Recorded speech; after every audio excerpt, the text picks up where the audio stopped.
finalmente nuestro último disertante de la noche, el doctor Cristian Terreno, que va a presentar su trabajo Regiones Metropolitanas como Territorios en Controversia.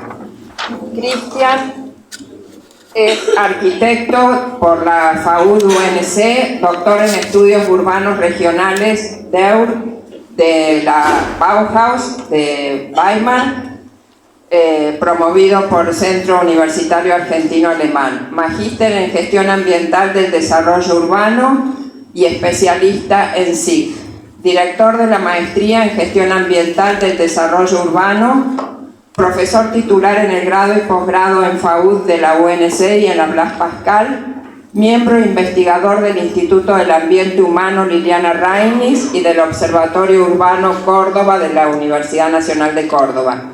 Actualmente es director de posgrado de la Facultad de Arquitectura. Los dejamos con Cristian. Buenas noches, muchísimas gracias a los organizadores por la invitación y al Colegio de Arquitectos. Bueno, lo que les voy a presentar es un trabajo académico, pero un trabajo académico que tenía como objetivo estar hoy acá, ¿no? O sea, construir información para aportar a la transformación territorial.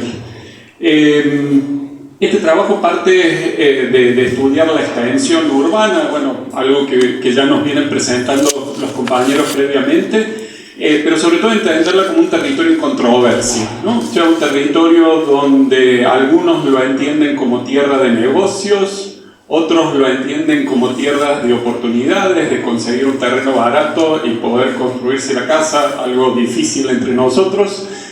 Para otros vecinos es territorio en disputa porque llegan los nuevos, ¿sí? y compiten por esos recursos escasos como el agua, como mostraban recién. Para los municipios en un momento es tierra también de recursos, pero al mismo tiempo cuando hay que empezar a brindar servicios es tierra de problemas.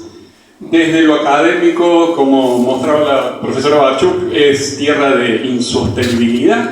Pero también, como lo mostró recién Cecilia, son territorios de posibilidades, ¿no? de nuevas opciones, de nuevas formas de transformar, de habitar. Entonces, bueno, la idea de este trabajo era, por un lado, ver una tendencia que no es exclusiva de Sierra Chica, sino que se da en Argentina, en Latinoamérica, en muchos países del mundo, que es este fenómeno de escapar de las ciudades buscando naturaleza y destruir naturaleza y generar todos los conflictos que veníamos viendo, pero también tratar de descubrir un poco lo que hablaban previamente, de encontrar lo serrano, ¿no? De encontrar lo local, lo particular. Entonces, bueno, la idea fue construir un enfoque analítico, algo muy académico, pero que apuntaba en realidad a esto que están construyendo ustedes acá, que es esta idea que propone un italiano de Matteis, que es la territorialidad activa, que es la territorialidad reconocida y promovida por sus ciudadanos, por los participantes de esa ciudadanía, y es desde allí donde se debe construir el futuro, ¿no? O sea, las reglas de juego que un poco ustedes van a discutir mañana. Bueno, y eso se construye sobre una plataforma de conocimiento. Es muy importante lo que desde la academia se puede aportar para que ustedes puedan tomar decisiones fundadas, ¿no? Entonces, bueno, el trabajo es un trabajo muy metodológico que parte por reconocer cómo se ha ido transformando el territorio en el tiempo, después estudiar quiénes son los responsables, quiénes toman las decisiones en ese territorio, y después vernos a nosotros, los actores conformadores, como se propone llamarlos, que son los que hacen las mediaciones técnicas, ¿no? Entre las dinámicas sociales y ese territorio rural que se transforma en urbano. Y sobre todo intentar verlo de una manera que normalmente no se estudia, que es a través de las unidades de transformación. ¿Qué son las unidades de transformación? Parcelas rurales que tienen un dueño, que están en una localidad, en un ecosistema concreto, y que van a ser las que se transforman concretamente, y en realidad el Estado las puede regular, las podemos estudiar como partes de una cuenca, pero son un fragmento, y el territorio se va construyendo con esos fragmentos, ¿no? Acá están los fragmentos de los últimos, desde 1990 a 2020, o sea, los últimos 30 años, Y allí empezamos a reconocer lo interesante de ese proceso, ¿no? Primero mapeando, bueno, como lo hemos visto en otros trabajos, pero acá la tarea consistió en mapear esas unidades catastrales que han ido cambiando de parcelas rurales a urbanas, y la posible extensión en función de todo lo que hay urbanizado, ¿sí?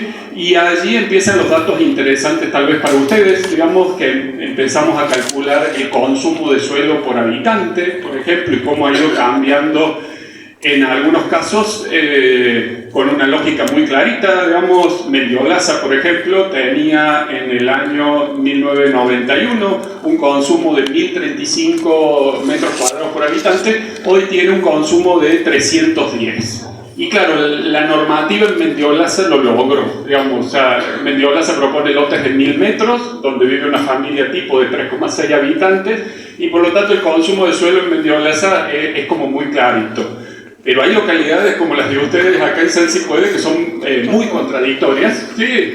Y que requieren ponerse a estudiar los números porque dan consumo de 800 metros cuadrados por habitante. ¿Y por qué? Porque hay muchísimo suelo urbanizado no ocupado, pero que forma la mancha, ¿no? Porque yo estoy al lado de un terreno baldío y yo ya estoy afectando a ese terreno baldío siendo vecino de que solamente ocupé un lote, ¿no? Esa es la lógica de las transformaciones, ¿no? Yo ocupo una parcela, pero ya estoy afectando a todas las parcelas que están alrededor, ¿no? Entonces empiezan a aparecer estos números interesantes para discutir, y sobre todo a partir de reconocer todas esas unidades que se dieron en 30 años, aparece como diferentes clasificaciones, desde subdivisiones simples, de 10, primero fueron de 20 lotes, ahora de 10, fraccionamientos rurales, loteos, planes de vivienda y asentamientos informales. Y ahí empezamos a mirar números, y los números empiezan a contarnos cosas, ¿sí?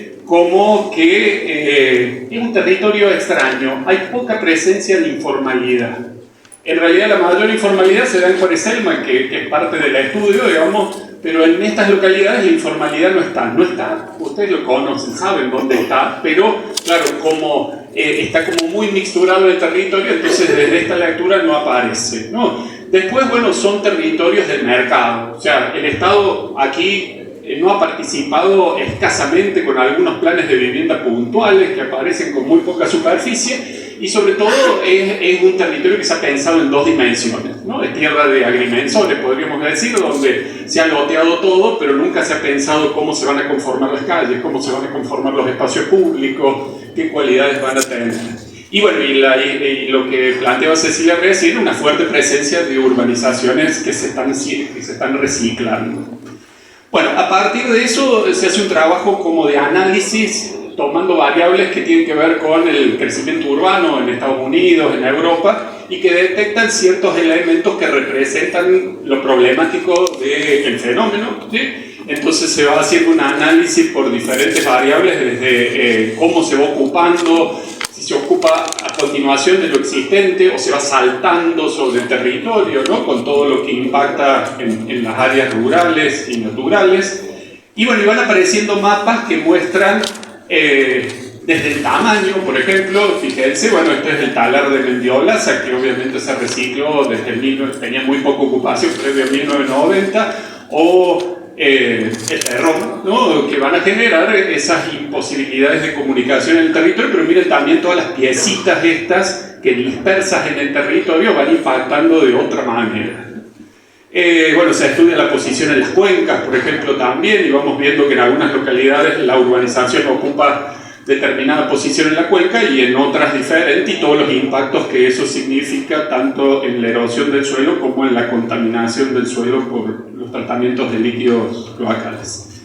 Y allí empezamos a descubrir que hay un modo dominante de producción, pero no solamente hay un modo dominante, también hay modos residuales que vienen de otra época donde se pensaba en urbanizaciones abiertas, se pensaba en parcelas más chicas, donde el vínculo de vecindad era importante, y hay formas emergentes, bueno, como acá el ecobarrio, digamos, que están buscando una manera diferente de transformar el territorio.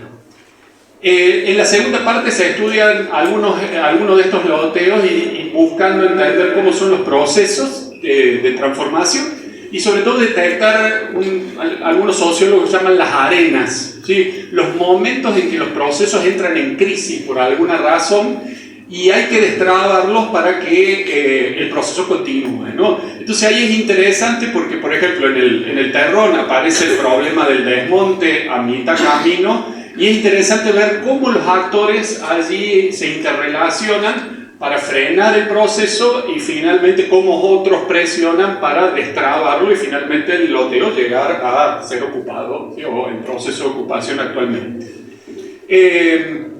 Allí empezamos a descubrir que las arenas en esa muestra de loteos tienen como 3 ejes. Hay algunas cuestiones que tienen que ver con lo económico, pero hay otras cuestiones que tienen que ver con la habitabilidad, con el sentido de urbanidad, y otros que tienen obviamente que ver con la sustentabilidad, ¿no? O sea, el consumo de agua, la transformación del suelo, etc. Pero lo interesante en esto es que está como muy claro el reconocimiento por parte de ustedes como actores sociales de las disfuncionalidades ecológicas, ¿no? Un poco lo vimos. Está muy claro también toda la desarticulación que hay a nivel legal, administrativo, pero está muy poco claro lo que significa la urbanidad, ¿no? O sea, en muy pocas, leyendo los textos, analizando los textos de las audiencias públicas, por ejemplo, puntualmente aparece la necesidad del espacio público, de la integración, de la comunidad, pero en realidad las grandes discusiones pasan siempre por procesos que afectan el ecosistema o que van en contra de ciertos procesos jurídicos administrativos, ¿no? Pero en realidad hay poco cuestionamiento de lo que significaría vivir juntos en estos territorios, en espacios urbanos, ¿no? Bueno, y finalmente la tercera parte es como hacer un zoom y empezar a ver las unidades por dentro, y allí bueno, hicimos todo un trabajo primero de verlo en relación a la cuenca, microcuenca en realidad, verlo en relación a la ciudad y después estudiar cada urbanización y cómo se vinculaba para terminar viendo qué tipo de infraestructura en relación al agua, que es el gran problema de la región. Y allí empezamos a detectar una diversidad, pero interesante en el sentido de que hay como una tendencia a generar, venimos a buscar naturaleza, pero todas las urbanizaciones son introvertidas, ¿sí? Se construyen mirando hacia adentro, ¿sí? Hasta las urbanizaciones que buscan proteger la naturaleza terminan siendo como unidades que se miran hacia adentro, y ahí vuelvo con esa idea de la falta de pensar una estrategia de lo urbano o de lo urbano serrano en estos territorios, ¿sí? Y ahí detectamos que es clave. Uno solo de los municipios tiene una red vial general propuesta desde las normativas y es el único que se puede defender para cuando quieren generar cosas como lo del Terrón, ¿no? O sea, grandes unidades sin conexión, ¿no? Entonces, allí aparece la posibilidad de tener un mapa de red vial principal para poder, cuando aparece una pieza nueva, insertarla allí en esa red vial y dejar prevista alguna conexión urbana para que eso no quede como una pieza aislada y a pesar de poder tener un trazado introvertido, puede tener algún tipo de conectividad o no bloquear la conectividad urbana. A nivel de los espacios abiertos, ¿sí? Es interesante también ver que refuerzan generalmente la lógica introvertida o no tienen directamente algunos, o en otros casos responden a la estructura ecológica, o si no aparecen como restos que hay un trazado eléctrico de alta tensión, se genera el espacio abierto sobre ese trazado o sobre una calle serpenteante o sobre un resto en una parte alta. Finalmente, estas infraestructuras para el agua aparecen siempre como cosas agregadas. Obviamente la ley ha ido obligando a tener en cuenta muchas cosas, entonces uno ve cronológicamente cómo han ido incorporando infraestructuras para retener, para contener el agua, pero en general son infraestructuras de tipo gris, digamos, brutas, por así decirlo, en relación al territorio, y muchas veces se superponen a los espacios verdes y por lo tanto empieza a ser ahí un juego bastante jodido, ¿no? Porque, claro, aprovechamos el espacio verde para usarlo como infraestructura para retener el agua y eso se anula en gran parte de la temporada estival como espacio público, ¿no? Bueno, y algunos casos ejemplares, ¿sí? Para que de alguna forma empezaron a mostrar que se pueden construir infraestructuras verdes y azules para entender la lógica del territorio y la urbanización seguir esa lógica. Bueno, finalmente el trabajo termina con una serie de entrevistas a los que participan de los procesos de transformación y extrañamente a lo que yo pensaba, digamos, hay un gran consenso por parte de los técnicos, digamos, de que las herramientas que hoy usamos para gestionar el territorio no son las apropiadas. O sea, desde los que trabajan para las grandes urbanizaciones hasta los que trabajan en las instituciones locales o provinciales, entienden que el mecanismo de evaluación de impacto ambiental, como decían recién, los modelos de gestión municipales, no sirven, digamos, porque en realidad no hay mecanismos para generar estas mejoras a partir de infraestructuras verdes, y que sobre todo hay una gran dispersión en los modelos de normativas, ¿sí? Tenemos municipios enfrentados como Mendiolaza, con lotes, como les decía, de 1000 metros, y al frente tenemos Juárez-Selman con lotes de 250 y 2 unidades de vivienda por lote, lo que genera una lucha política todo el tiempo entre los dos intendentes, o la ex intendenta, ahora vicegobernadora, y el ex intendente de Mendiolaza, ¿sí? Bueno, estas son como recomendaciones que aparecen de todo ese recorrido de análisis, pero que en realidad son miradas desde lo académico, digamos, que apuntan a pensar en esto que ustedes que van a tratar mañana, que es la necesidad de construir estos marcos regulatorios integrados entre municipios. No tiene sentido disputarse quién tiene una normativa mejor o peor, digamos, sino que lo que hay que tratar es de encontrar las concordancias, ¿sí? Y sobre todo generar mecanismos participativos y de construcción de consensos. Es necesario potenciar buenas prácticas, pero también me parece que es necesario pasar de la crítica a la acción, ¿sí? Me parece que eso es como muy importante. Y un poco lo que Sara planteaba, la idea de estos ecosistemas digitales que son como una ayuda para conocernos o reconocernos en el territorio, ¿sí? Bueno, y destacar obviamente que las arenas de conflicto mostraban lo clave que son ustedes como sociedad civil en la emergencia de los problemas y la posibilidad de discutirlo. Los resultados, como ustedes bien lo saben, son muy diversos, ¿no? En algunos casos exitosos y en otros casos han sido fracasos como los del Terrón, digamos, que nos han enseñado cosas, pero siguió adelante. Pero creo que, bueno, me parece que eso también ayuda a nosotros como técnicos conformadores a interactuar más con la sociedad civil para poder ir y venir en esta construcción de conocimiento. Así que, bueno, hasta aquí llegamos. Muchas gracias.